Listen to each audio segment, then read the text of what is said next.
All right, guys, welcome back to the Roarcast, season 3. You guys aren't going to give me the threes? I got it up.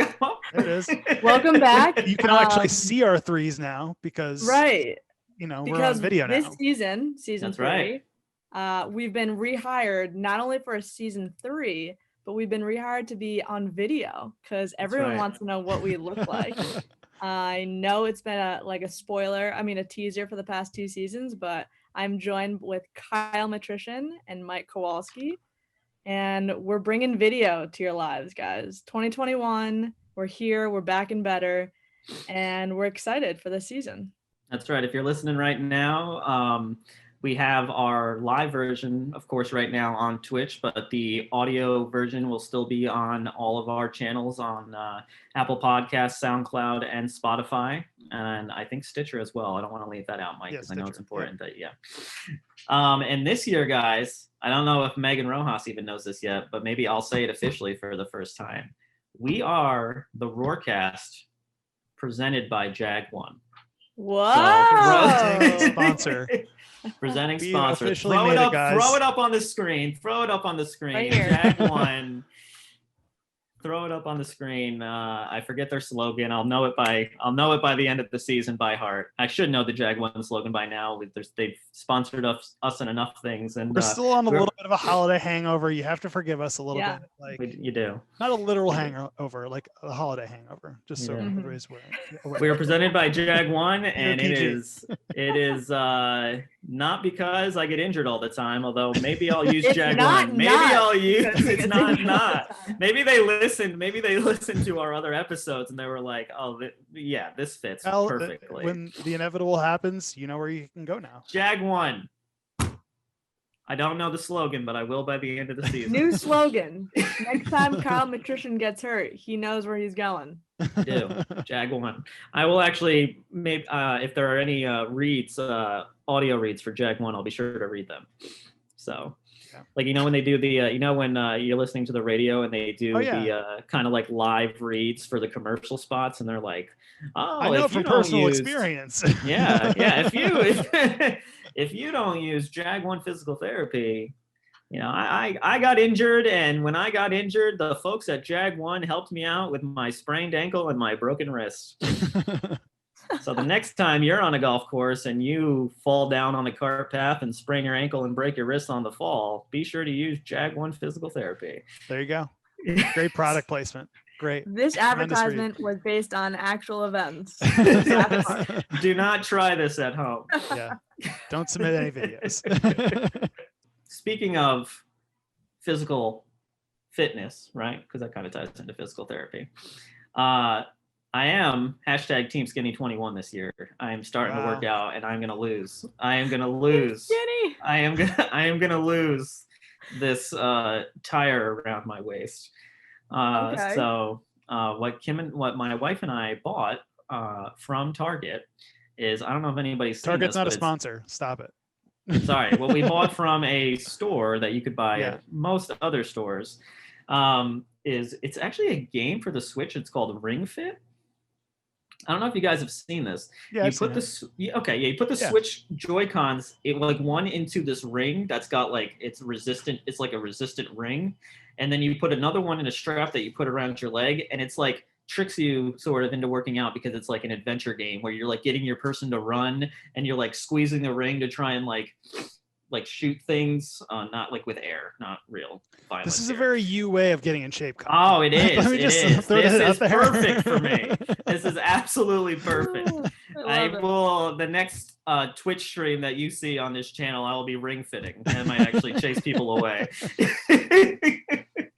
We'll have a ring fit stream. Ring fit Team Skinny. Ring #TeamSkinny21. Make it a thing. But yeah, so I did the ring fit for the first time a few days ago, and I still can't feel my quads from all the squats that it made me do. So it is painful.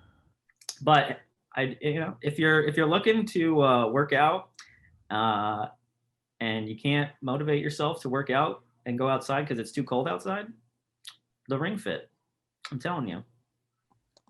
It's It's good and it's killing me. But it's fun because literally you get to like run your. It's like a whole adventure. You get to like Sounds like that's going to be our real sponsor for the season. Ring Fit. That's going to be Ring Fit.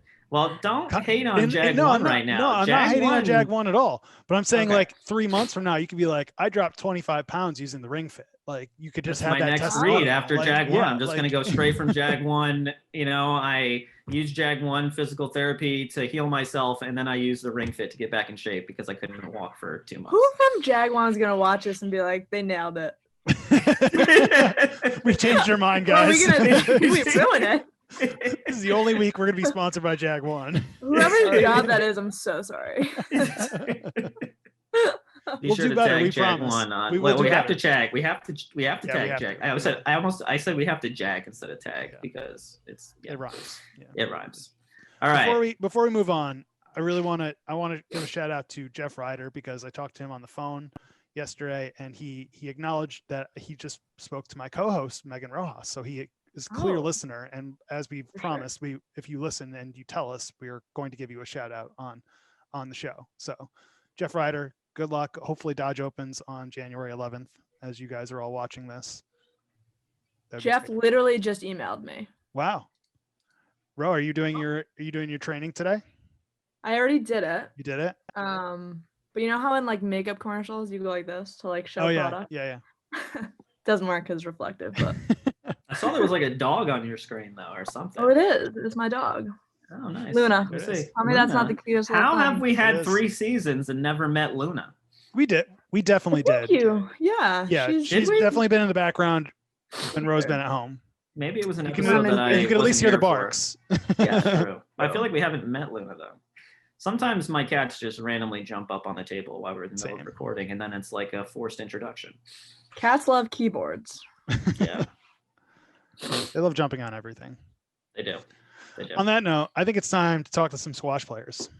This is the moment you guys have all been waiting. Actually came for. Yeah. Most of the people who are watching this right now did not come to listen to us, but now they know. But now they know a few things. We are now presented by Jag One. That's cool. We're in season 3. That's cool. Yeah. Kyle is Operation Skinny Fit. That's cool. Hashtag Team Skinny 21. Sorry. Whoa. Yeah. Yeah. Let's talk to some squash players. So once again, we'll be back on Mondays. You can catch us on Twitch at 10 a.m. live, and then you can watch or listen to the replay at your leisure in the afternoons. So make sure you check us out. After the break. And actually, sorry, before you go to the break, I do want to let the people know that we also will be streaming the Inside Columbia Basketball podcast on our Twitch channel on Fridays around 10 or 11 a.m. So be on the lookout for that podcast as well. Sure. Cool. You can see us some more. You can see us more. Hosted by your favorite hosts. Yeah. All right, throw won't us stop. All right. So we will be back with members of the women's squash team right after this. They say you play basketball, you play football, you play tennis, but you can't play boxing. You have to fight.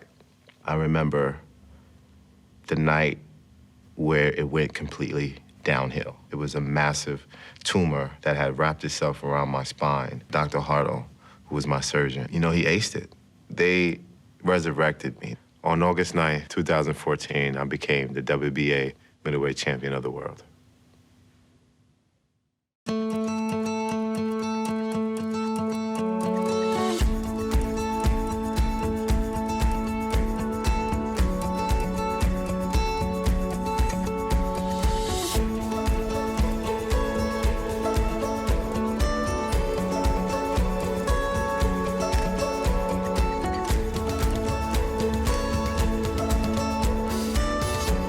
You're there for them. We're here for you. Get back the life you love. All right, welcome back to the Roarcast, our first episode of the new year. Kind of like our first episode of the new season. But we will now bring in our first guest, 3 members of the women's squash team. We have Nicole Kendall, a senior from Ontario, Canada. We have Zain Pincus, a senior from Brooklyn, New York. And we have Caroline Soper, I hope I said that right, a senior from New Haven, Connecticut. Thanks for joining us, girls. How's everything going? It's good. Thanks for having us. Of course. Thank you. Of course. And now, Nicole, before we came on, you did tell us you're not actually in Ontario right now. You're in Brooklyn, correct? Yeah, I came back to New York about a week ago. And I said I'm from Toronto, but I'm from like a small town north of Toronto. But yeah, I'm back. Richmond for Hill. the semester. Newmarket. I think Richmond Hill is on there because I was born in a hospital there, but Newmarket. Oh, Newmarket. Okay. Yeah. I was fooled. And you'll be soon joined by your teammates. We were talking before we started recording. You guys Jane and Caroline are heading to New York in the next couple of days. How excited are you both to get back into New York City for your final semester at Columbia? Oh, I'm so excited. I've been at home in Connecticut, which is really not very exciting. So I'm excited to go back and see my teammates and just get back sort of to feeling like I'm almost at college, even though it's not quite the same this year. Really excited, especially just because a lot of the other teammates were at least near campus last semester. So I was the lone wolf from our class back at home. So excited to see them as well. For people listening, like obviously you guys weren't on campus last semester, but this semester you are going to be on campus. So can you kind of explain for people listening kind of that whole process and how Columbia worked that this year and why you're going to be on campus this semester compared to last semester? Whoever wants to take that one, maybe Caroline. Yeah, so I actually lived in an apartment at 100th, so I wasn't actually on campus last semester, but I was nearby, so I was still sort of around there a little bit. Nicole actually lived on campus last semester though, so she would know better than I would about all of their procedures because I just sort of showed up for my weekly COVID test. Yeah, I was living in East Campus last semester. I was one of the few people that got to live on campus because I'm an international student. So it was interesting. They just assigned us kind of random room assignments. We didn't get to pick, but we did our weekly testing and filled out like a health app before entering all the buildings. But it was pretty quiet there all semester. But I'm excited that they're bringing back more of the seniors this time around. So more of the buildings will be open. How does it work with squash, because you guys tend to have so many international students on both the men's and the women's side? So when, last semester where you guys are kind of all over the place, how do you guys stay in touch? How do you communicate? I assume Zoom calls, but was there anything like unique you guys tried to do to stay in touch? I know at least the women's team, the captains made sure through a lot of intricate planning to coordinate a Zoom call so that as many people as possible could attend. So that was coordinating between people's different class schedules and trying to pick a time around noon or so where people from different time zones could all attend, because we have people on the West Coast in the US, but then we also have a lot of people over in India. So the very different, very drastic time differences there. Whose time zone is kind of the is it India the hardest to try and like coordinate with? I think so, yeah. It's 9.5 hours ahead of where we are on the East Coast right now. Okay. So it's pretty difficult. I was gonna say, I know we have two players now from Egypt this year, Habiba Mohammed and her sister, I'm gonna hopefully say this right, Farida Mohammed. So like what do you know, guys, off the top of your head, what exactly that time zone difference is? I think it's about 7 hours ahead. In the opposite direction, yeah, or it's like, yeah, right, yeah, it's. So what time are they on when you guys are trying to meet? Like, is anybody on in like a really weird hour when you guys are all trying to meet? We have one girl from Vancouver, and so she was sometimes up at like when we had early like morning team meetings with the coaches, she'd be up at like 6 or 7 to be on those. So that I think was the most drastic. I think most of us are awake at 9 or 10 p.m. So it's not too bad for the people that are ahead, but she's behind all of us. So that was, I think, I don't know, that'd be the most difficult for me at least to get up that early to be on those calls. Are you guys doing anything else like aside from with the coaches team wise to like stay in touch? Is there like a fun Snapchat group chat or something to like stay involved? Yeah, we always have a Snapchat group every year. We create in the beginning of the season just for fun messages, sending some memories from previous years as well. And some of the meetings we do are without the coaches as well, so that people can just catch up more casually. People will be more inclined to like speak, talk about their days. We tried 1 or 2 game days that we did on Saturdays, which I think were pretty fun. That was like a little bit What different. games did we play? I think we played a version of Cards Against Humanity once. Yeah. Mhm. We also had like a little Instagram takeover thing for a bit in the summer where we posted like workouts and videos of ourselves doing them, which was kind of fun, just to like keep in shape. And that was before we kind of found out that there would be no season. Well, since you brought it up, I will bring it up. I mean, when you found out that there was going to be no season, and with the 3 of you being seniors, I mean, we've talked to some other teams about this before, and not to say maybe that you saw the writing on the wall through the fall, but I don't want to, minimize the impact that it had on you because it wasn't as sudden as it was when it happened last spring. But, did you guys kind of mentally try and prepare for that outcome, like talk about it ahead of time, like maybe walk us through that process? Yeah, I think, seeing everything that happened in the spring and then in the fall, we were all it wasn't a surprise so much that our season was canceled, but I think at least I know myself and some other people were sort of trying to remain a little optimistic because squash is sort of an individual sport because you're only on court with one other person. I think we thought maybe there's a small chance we'll be able to work out some way to have either some competition or practice. So when it was announced that there was no competition and no practice, I think that was it was more surprising that there was like not even any really organized activity that we could participate in. Especially us seniors, I know that even if we were expecting it to an extent, it was still heartbreaking to hear, just because this was our last training opportunity, especially because most of us aren't going to go and play professional squash. So this is our last competitive season. And especially as seniors who are also captains, there are certain additional aspects that are also gone, such as like leading captains practices in our preseason training, stuff like that, which would be an additional senior perk as well. Yeah, I was going to bring up, and you guys had something going. At the end of last year, you finished, the team finished 5th at nationals. Jane clinched the, as we talked about before you came on, Jane clinched the final match there for the 5th place finish. So first of all, congratulations on that, best finish in program history. That's a really great accomplishment for your team and for the 3 of you individually. So congratulations. Thank you. But let's talk about that match. Let's kind of brighten up the conversation a little bit.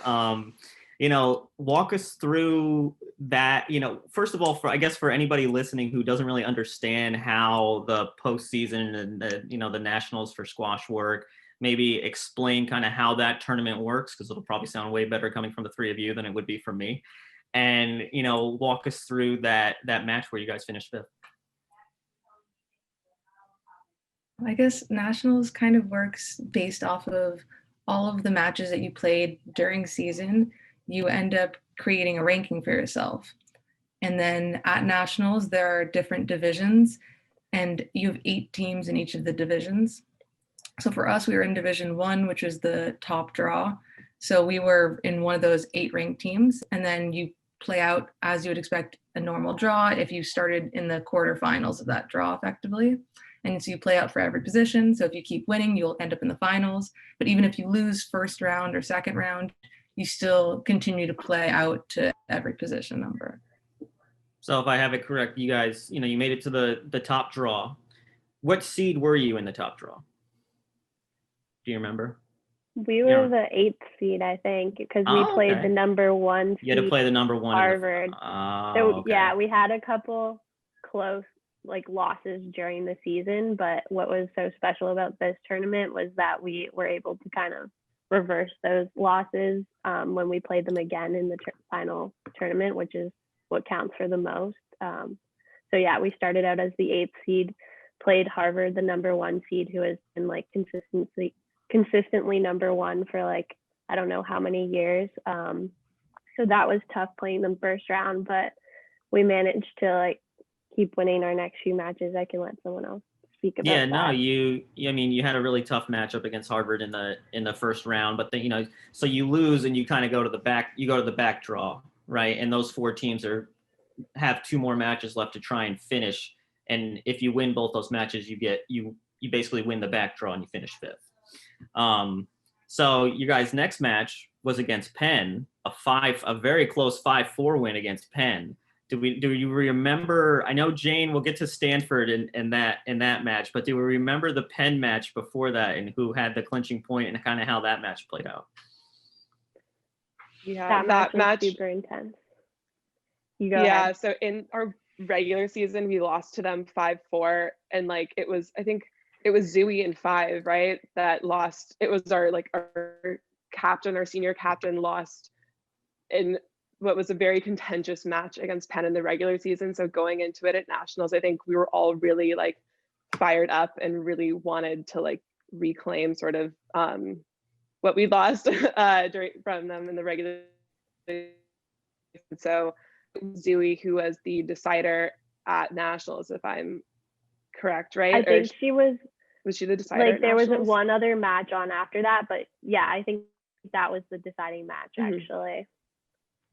Yeah, I think she was our 5th win, so it's 5 out of 9, and she beat the girl that she had lost to previously, and that was like the most sort of heart like stopping match. Every single point you're just like agonizing because you want her to win so badly, and so it was a really nice feeling when we finally did beat them in that second round of nationals. Yeah, and she was down like a ridiculous amount in the 5th game. I think we played to 11 and she was down like 10-5 or something and came back and won at 12-10. So that was really exciting. By that point in the match, because I mean I've been to street squash there in Harlem. You know, I've seen you guys play a handful of times over my last few years at Columbia, but you know, by the time it gets to the end of the match, it's like everybody's focused on those last couple matches, you know, those last couple duels going on. And so I don't know what the environment was where you guys were. I believe you were in New Haven at nationals. So I don't know exactly, you know, how close everybody is compared to how close and how bunched in everybody is at street squash, right? But I mean, the environment when you're down to those last few duels and the match is really close, it gets really like frantic, but it's also like really exciting, right? There's definitely still that same intensity of enthusiasm. Because we did have one other match on, I think I was helping either support or helping coach that other person. So everyone on like with me on my court was obsessively looking at that other court's results, waiting for them. And you could obviously hear the screams and cheers very clearly from the other side of the facility, which is where I was. So you could yeah, you definitely still had the same environment. You beat Penn in what is kind of like the consolation, not the consolation, but the back draw semifinal, right? To get to the top draw, the 5th place game against Stanford. And I wasn't there, so I don't exactly know how this went, but Jane, I know you clinched another close 5-4 victory, and I assume by that point you were the last duel on the courts.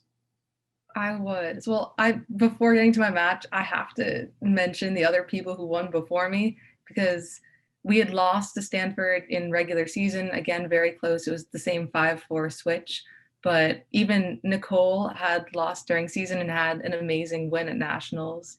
One of our first years as well had a great win that like allowed us to be in this position where I was playing the last match on and as the decider.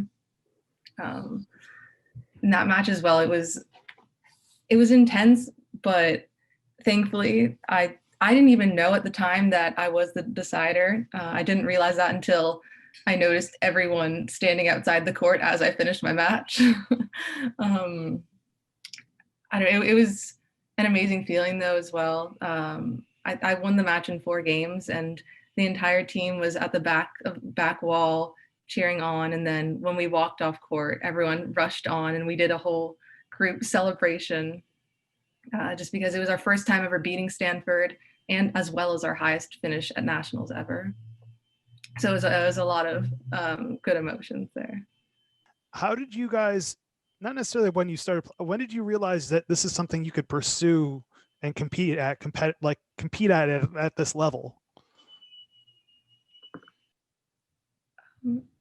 I guess pretty early on still. I think I was introduced to squash when I was about 7, but started tournaments around the age of 10. And so it was just really once you started enjoying the tournament environment, and I guess started like having good results as well. I was just kind of always pursuing that in juniors, but then you kind of always knew to continue pursuing it in college as well, as long as you were dedicated and loved the sport.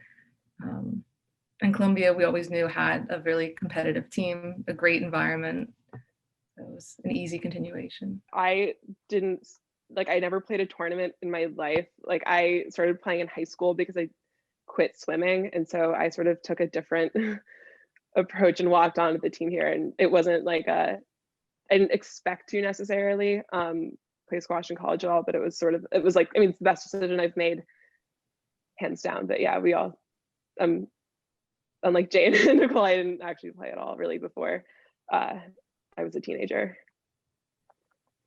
And I guess a follow-up is, what's it like kind of playing as individuals most of your life and then trying to convert that into like a team atmosphere? Was there an adjustment at first, or how does that work for you guys when you get to Columbia?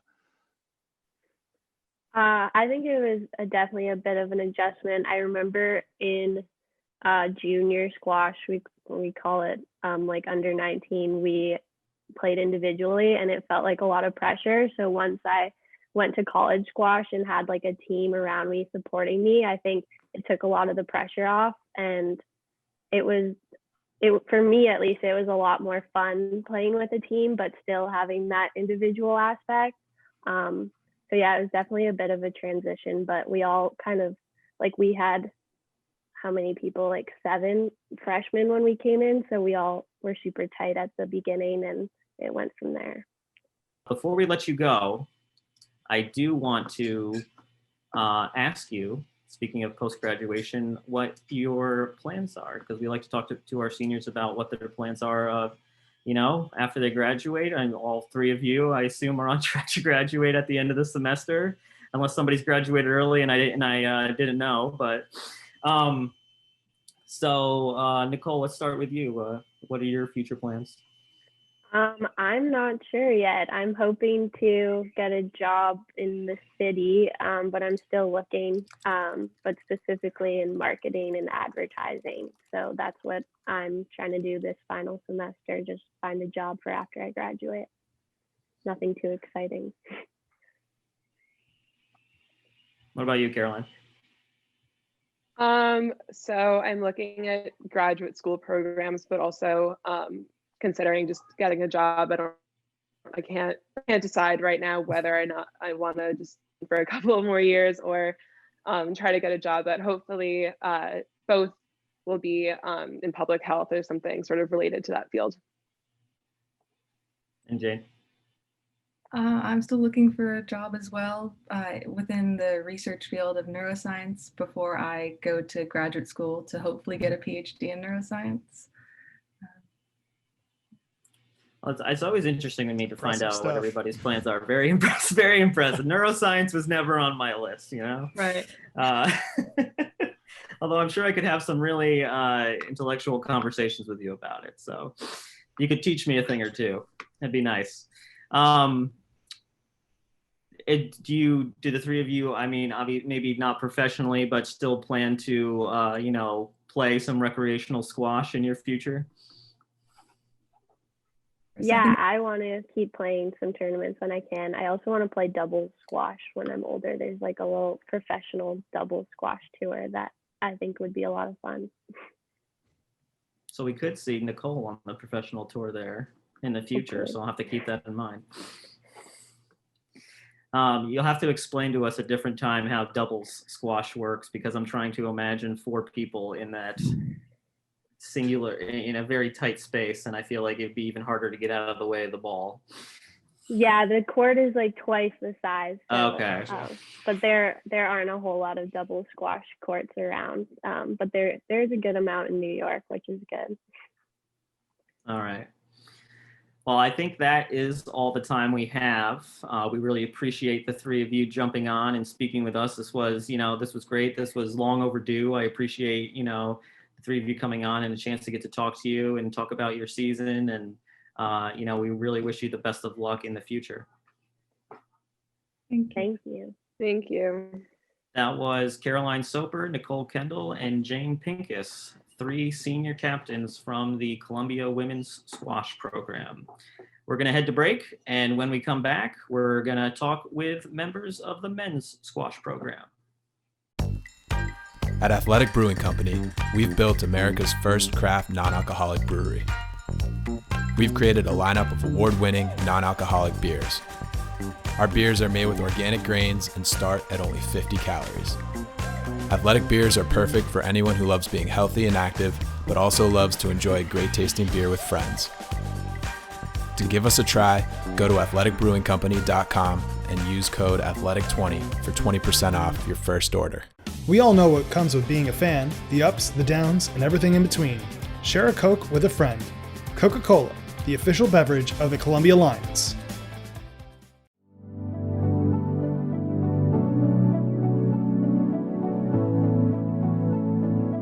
During my time at Columbia, the incredible support from the university, alumni, and parents has helped us make great strides in the resources we've been able to provide our student athletes in and out of competition. We do not want to lose that momentum during this unprecedented year. With that in mind, I'm excited to announce the launch of the One Roar campaign for athletics. For this year only, the One Roar Fund will replace all sports-specific fundraising. By bringing our alumni and parent communities together, we can truly do something exceptional for past, present, and future Columbia Lions. In these times where reduced revenues and increased fiscal pressure are the new normal, the money raised during this campaign will support each of our 700-plus student athletes from all 31 sport programs, as well as the administrative units that support our teams. Your past investments in our athletic programs have been critical to our success, and I hope we can rely upon you to help our entire department through these challenging times. Be safe and go Lions.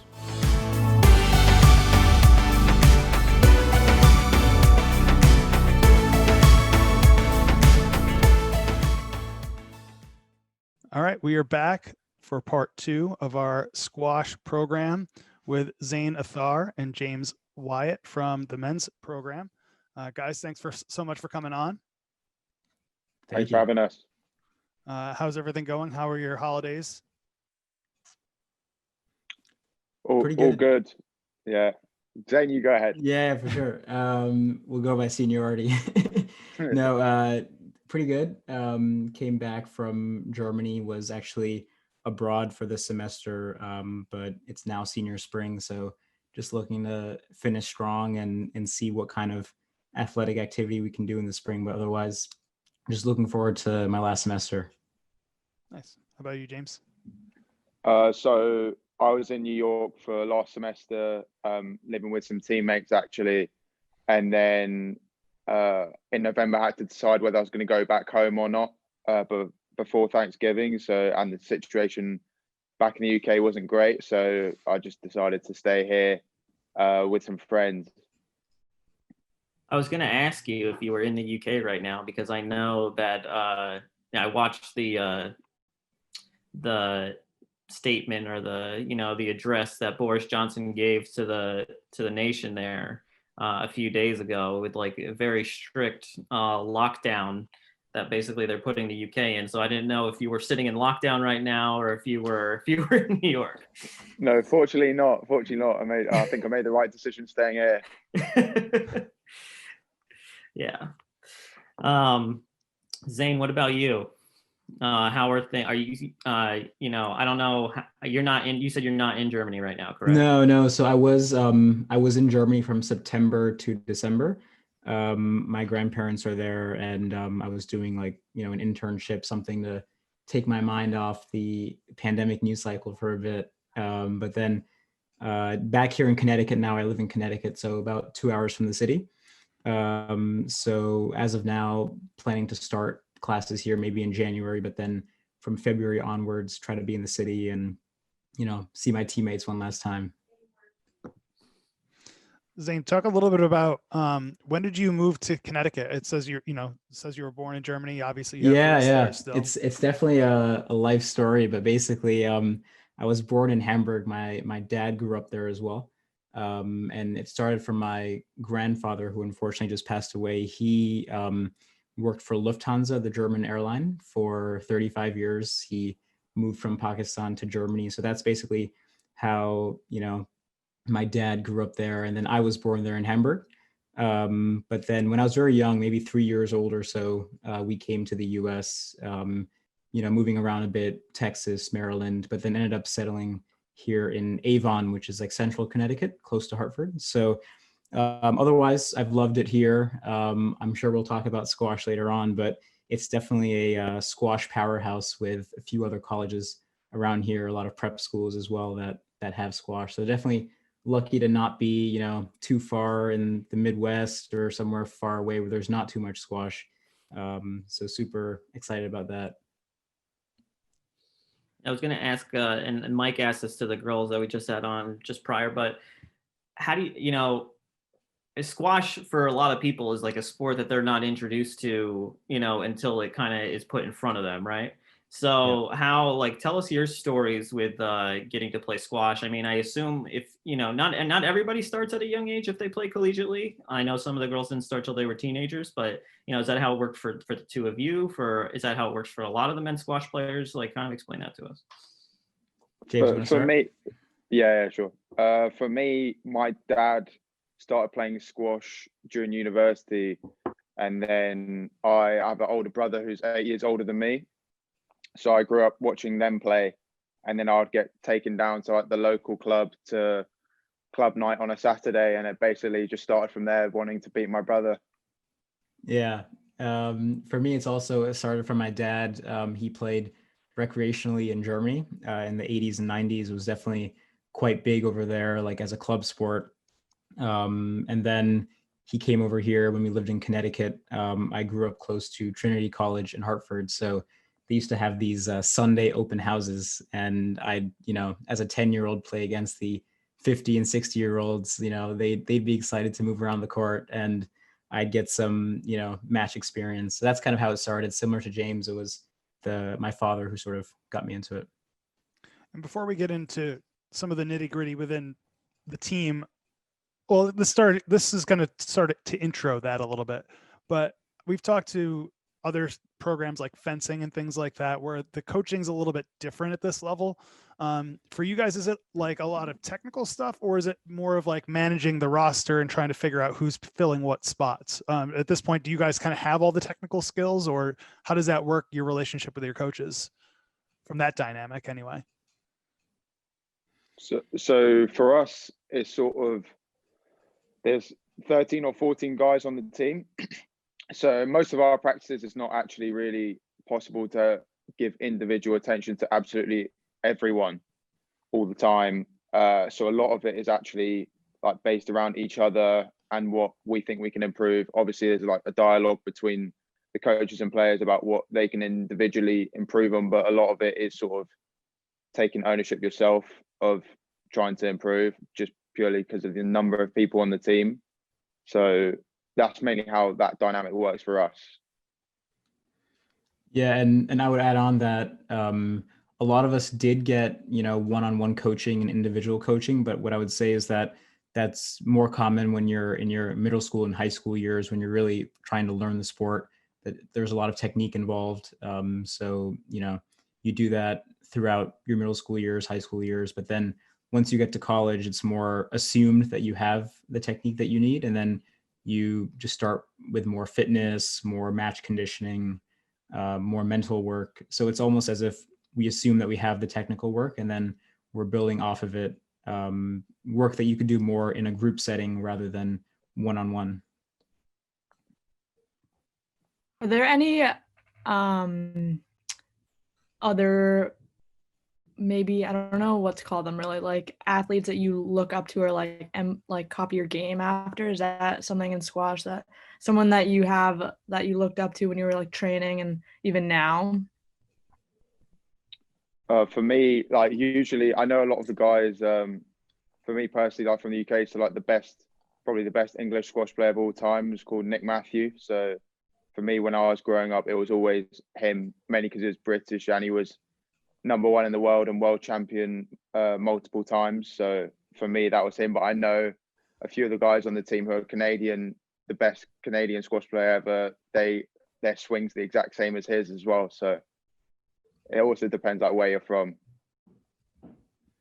Yeah, the goal isn't to win the match; it's to mimic the player as best as you can before trying to win any points. But I think one thing I'll add is that if there's one thing you should know about the history of squash, it's that there was like this Khan dynasty in Pakistan from the maybe 80s to 2000s or so. There were two players, Jahangir Khan and Jansher Khan, that ended up winning, hundreds of matches back to back nonstop. So they called it, the Khan dynasty. And at that time, there was a lot of domination in squash in Pakistan. So that's also one thing that's kind of interesting in the history books. Unfortunately, not nowadays. It's more, I would say maybe James, it's more of an Egyptian dominance now, but I would say that, it's interesting that in the history of squash, some countries end up standing out as dominating. I wanted to throw it back to something that James said. He said, when you play Canadian players, they, you can tell that they kind of imitate this swing of somebody. So, like, how can you explain that to us, maybe to people listening? Like, what is it that they imitate? I'll try and explain it. So there's a senior on our team who, so the best like Canadian player ever was called Jonathan Power, and his like technique was quite unique on the backhand because I'm not sure how to explain this easily, but basically he had a kink in his swing, which was kind of unorthodox. And then when I actually first saw him play when I was 14, and he was the age group above me. And this Canadian player used to wear a headband and have like really long hair. And then the first time I saw him play was when I was 14, and then he just had the most ridiculous backhand. He was like trying to imitate him so badly. That was my first impression of him. Oh, and that's a thing with Canadian squash players, or it's also true at English players. Like I've been told, like even without even speaking to me or knowing who I am, like people will assume that I'm English just purely from the way that I play and my swing. Wow. So yeah, it can be that common. It's a giveaway, I guess. Yeah. People. Yeah, I know. Yeah. Kyle, I'm going to quiz you next year after your first full year of covering squash, and I'm just going to show you tape, and I'm going to see if you can guess what country the players are from. I'll have to do some. I'll have to get in the video room and start studying. Although I'm sure from what they made it sound like from the Canadian swing with the kink, is the kink on the follow through, or is it on the back swing? It's on the preparation. So yeah. They go like that. And it's sort of like a C, whereas normally you just like hit straight through like that. Yeah. A lot of the Canadians. Oh, it's on the way on the backswing on the way up. On the backswing. Yeah. Is it a style thing, or is it like at spin, or like does it do anything? It doesn't really do anything, which is kind of why it's like kind of, I don't know. It's just very unique to that. I'm sure if we had a Canadian on here, they could really explain it to us and give it its proper defend it properly. Yeah. I think he would probably try and say, oh, it gives me like more like racketed speed, so I can like whip the ball quicker. But I mean, I don't know whether that's actually true or not. We got to get a. If you're a Canadian squash player, check out, hit us up on the comments. Yeah. So hit us up. Maybe if they're watching on our Twitch channel right now, they can put it in the chat, let it defend it right now. One thing I do want to talk about, I want to get into some of your actual playing careers and playing squash at Columbia, and James, with you being a junior And Zain, with you being a senior, unfortunately, Zain, with this season being canceled, the end of last year was the end of your collegiate playing career. I don't know if you have any plans to play professionally or just recreationally in the future and beyond, but we can get into that in a little bit. But you can, I guess, take some solace in knowing that at the end of last year, you guys did win the Home Cup, which is the B division at Nationals. Won all 3 matches in the Home Cup to win that, and then I believe beat Cornell in the final match, which would be the final, what resulted, which wound up being the final match of your collegiate playing career. But can you kind of just walk us through winning the Home Cup? I know probably slightly disappointing because you guys would have wanted to qualify for the for the top draw. Unfortunately, the results from the season didn't get you guys there, but did you guys at least take some solace in winning that at the end of the year and finishing on a positive note? Yeah, definitely. So that was definitely, as you said, it was, convincing wins that we came out of with the Home Cup. That was my junior spring that we ended up winning that junior winter. So that was definitely some good positives. And I think the team came out of that quite strong, even though right after that we had the COVID break. I think your question was also about sort of my collegiate career as well, as a senior. So I think the highlight was definitely looking back on my freshman year, when we ended up winning the Ivy League championship in 2018. So that was my freshman year. We had a lot of strong seniors on the team that year, and that was definitely the highlight, beating Harvard that year 5-4. So that was definitely the highlight. But I think, James can talk about, the momentum going forward. But I think hopefully for James, there's, one more final, he's ending with one more final bang.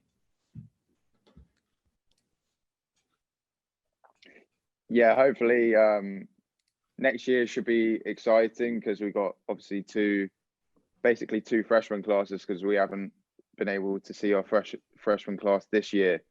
And then my last year was obviously it was a tricky season in general because we had multiple injuries at the start of the season, which led to us having a few losses that we probably shouldn't have had. And then that led to us sort of playing catch up the whole rest of the season. And then our freshman year was good, but I think, generally it was sort of, we had a lot of talent and probably could have done better than we did. But yeah, next year should be exciting. So it seems like I've been here going on 9 years, and from seeing the development of the squash program, there's always been a lot of solid individual players, Ramit Tandon and Osama Khalifa, obviously having done big accolades. And now it seems like you're continuing the individual traits, but the team results are coming. So what do you think are some of the reasons for that? I think probably the top guys like Ramit and Osama, obviously they set the tone, and they were, under Ramit, it was a very new team. And I'm not sure how, I think they were only varsity, maybe they weren't even varsity in his freshman year. So yeah, I feel like that was just a very new team. And then under Osama, they won Ivies. And then I think now it's very sort of cyclical in nature of the teams, because there's other teams like Yale, for example, in the B division a few years ago. So it sort of it comes in waves, and then sort of recruiting depends on how strong recruiting class is and whether they think Columbia is a good fit or not. So there's lots of factors that go into it, as well as just luck of just not getting injuries in certain matches, etc. So a lot of things I feel have to fall into place, which obviously makes it very difficult. But yeah, hopefully next year will be successful. Yeah, no, I think. Go ahead. Sorry, just quickly to add on, I think James hit on all the main points. I think it's more of, what we'll see is that we try to have our main competitive matches and towards the end of January, so that everyone has some time to warm up in November and December.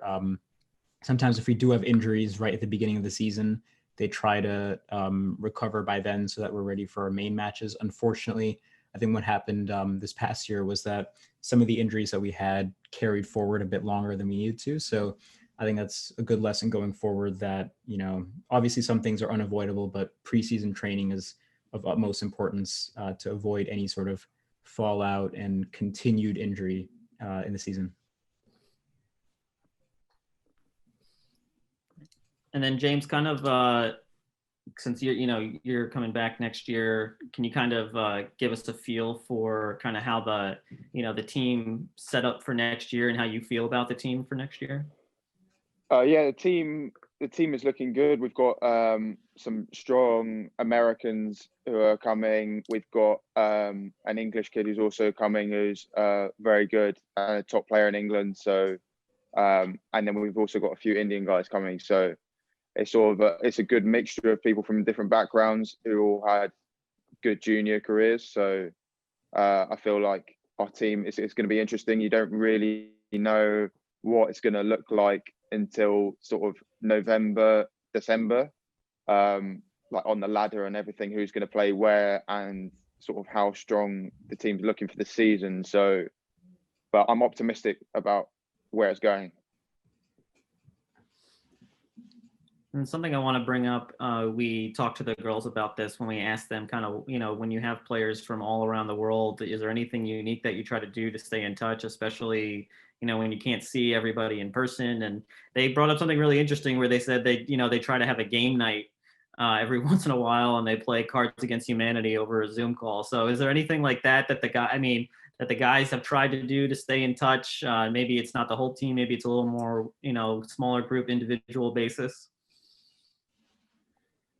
Yeah, no, I think we haven't tried the Cards Against Humanity, but I think what we did do is, with the new freshmen that came in, even though they didn't have like an on-campus experience, like just trying to have a Zoom call with them and, drilling them with some questions, but also trying to like get to know the freshmen a bit better. So I think doing that to sort of show the freshmen that, we're thinking of them specifically and want them to become a part of the team. I think that's something that we focused on early on this year. And then something else is that, more in smaller groups, we're like having some like workout buddies and like motivating each other to do our own workouts, like accountability partners, we call it. So it might be intimidating to tell a whole 14-person team that you did 20 push-ups today or, this kind of workout today, but having smaller groups is something that has worked quite well. So still not at the Cards Against Humanity bonding level yet, but I think we're getting there. That's good to know. Well, maybe, and I also didn't know if maybe, because I know that the men's and women's squash programs, you guys are in a unique situation where a lot of the times you guys are playing together, where, you guys have a home match, they have a home match at the same, back to back off each other, and you guys watch each other and support each other.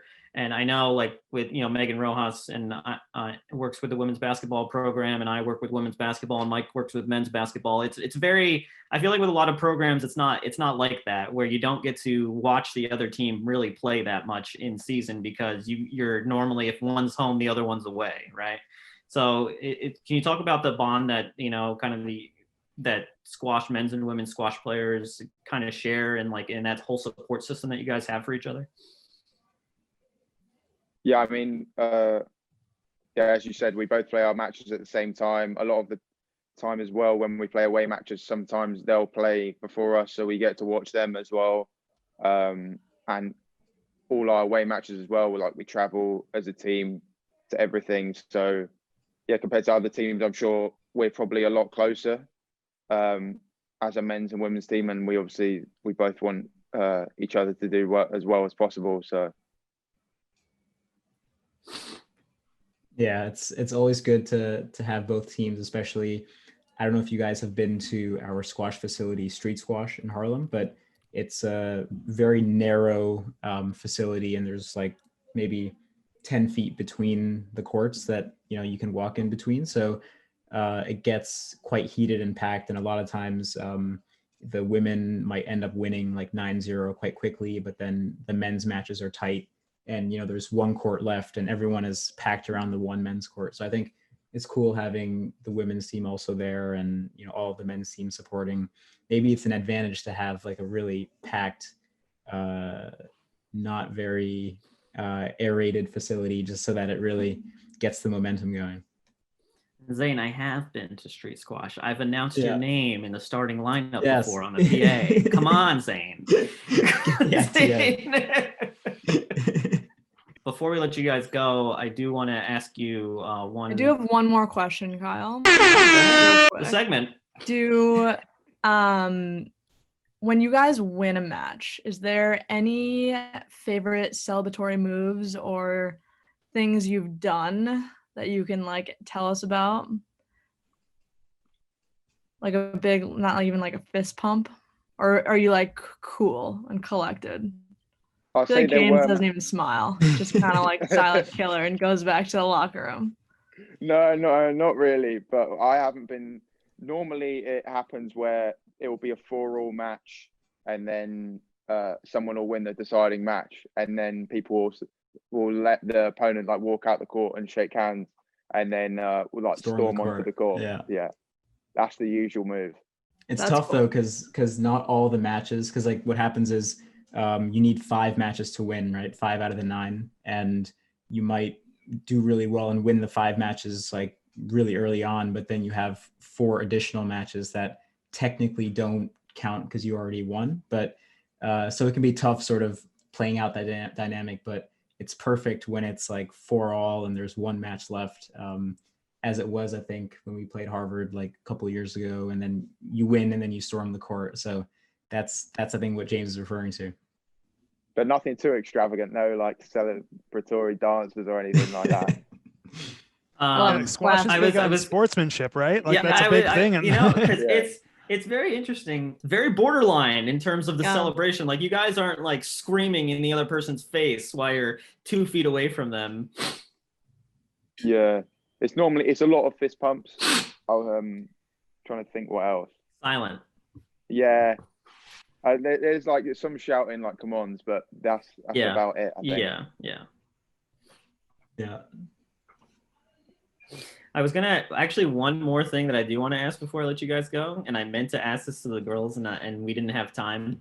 But what is something about, and I'm gonna give you some reference for this, something about squash players that you want the general public to know to kind of like debunk some kind of stereotype? And we asked this to when we had the archery team on last season, and they said that we all are good hunters, or that we all like to hunt because we all know how to shoot a bow and arrow, right? So is there anything about squash players that you just want to put out there and be like, this isn't true, or maybe this is true? Oh, tricky question. Yeah, that's a tricky one. I think one thing that immediately comes to mind is that we're not as pretentious of a sport as people make it out to be. Yeah. I think you definitely get that, being in Manhattan and, all these squash clubs and the density of squash clubs in the city that you don't see anywhere else, the private squash clubs, that gives it an air of prestige. But I think that's not entirely true if you leave the Manhattan bubble and you see the whole squash community. So that's definitely one thing that came to mind. It's definitely not all country clubs, that's for sure. One thing I feel like it always happens when somebody's introduced to squash for the first time is, for somebody who doesn't really know it, it's like, oh, so it's like racquetball, right? And I feel like that's like the number one thing that you guys probably come across when you're talking to people about squash and they don't know what squash is. Yeah, that's very common, and we have to try and explain that it's harder because the ball doesn't bounce as much and it's like half the size, so it's a lot faster.